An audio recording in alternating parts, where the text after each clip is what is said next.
There's a moment that almost every couple remembers. You're sitting at a small table, maybe a restaurant you normally can't afford. Maybe just a cheap place, but it feels special because today feels different. One of you just got a new job.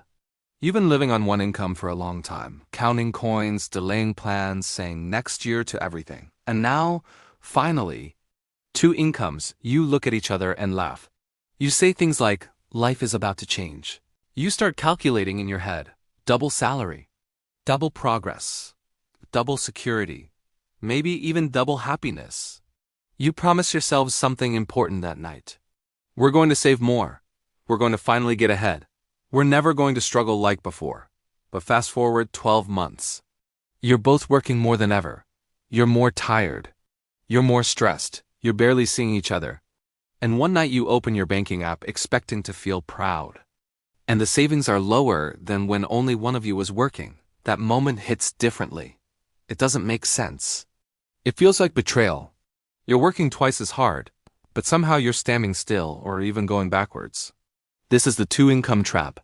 And the scary part is that nobody walks into it thinking they're making bad decisions. Everything feels logical at the time. Every step feels like progress. Because the trap doesn't start with bad spending. It starts with good intentions. The first change is usually small. When two incomes arrive, life suddenly feels less fragile. The fear of one unexpected bill disappears. The anxiety around groceries softens. You stop calculating every tiny purchase and slowly, quietly, your standard of living begins to expand. You move to a slightly nicer apartment because now you deserve comfort. You upgrade your phone because you can finally afford it. You buy a car that feels reliable, not luxury, just safer.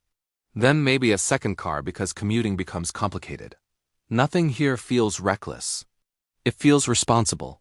But something else changes at the same time. Your lifestyle reorganizes itself around the fact that both of you are busy. Cooking at home becomes harder, so takeout becomes normal. Cleaning takes time, so you consider hiring help just occasionally. Childcare becomes necessary because nobody is home during the day. Convenience becomes survival, and convenience is expensive. You're not just earning more money anymore, you're spending more just to maintain the new rhythm of your life. One income used to mean someone had time. Two incomes often means nobody has time. And time is one of the most expensive currencies people ignore. There's also something deeper happening, something psychological that almost nobody talks about. When your income rises, your brain doesn't compare you to your past anymore. It compares you to your new circle. Suddenly, you're surrounded by coworkers who travel more, friends who upgrade faster, social media feeds that make your current life look behind. So you start spending not because you're irresponsible, but because you want your life to match your new identity. You're no longer surviving, so you start performing. And here's the part that really traps people: fixed expenses. When your rent increases, it doesn't go back down easily. When you finance a car, it becomes a monthly obligation. When you enroll kids into private programs or expensive schools, it becomes emotionally impossible to reverse. Your financial structure hardens. Now imagine one person loses their job, or gets sick, or burns out, or decides they need a career change. Suddenly, your entire lifestyle depends on both incomes continuing forever without interruption. Two incomes were supposed to create security. Instead, they created dependence. And that's the real trap. It's not that two incomes are bad. Two incomes can be powerful. The trap happens when your expenses grow to require both incomes just to survive. You don't have a safety net anymore. You have a financial treadmill that requires two people running at full speed. And here's where it gets even more uncomfortable. Many couples stop noticing how stressed they are because exhaustion becomes normal. You stop asking whether life feels good. You just try to keep up with the schedule. Wake up early, commute, work all day, pick up groceries, answer emails at night, fall asleep tired, repeat. Your life becomes efficient, but not peaceful. And slowly you realize something strange. You had more breathing room when money was tighter, because you had time, you had flexibility, you had lower expectations. The two-income trap is not about money disappearing, it's about freedom disappearing. But here's the part nobody wants to admit: escaping this trap isn't about earning less. It's about structuring your life differently from the beginning. The healthiest couples who thrive on two incomes usually do one thing differently.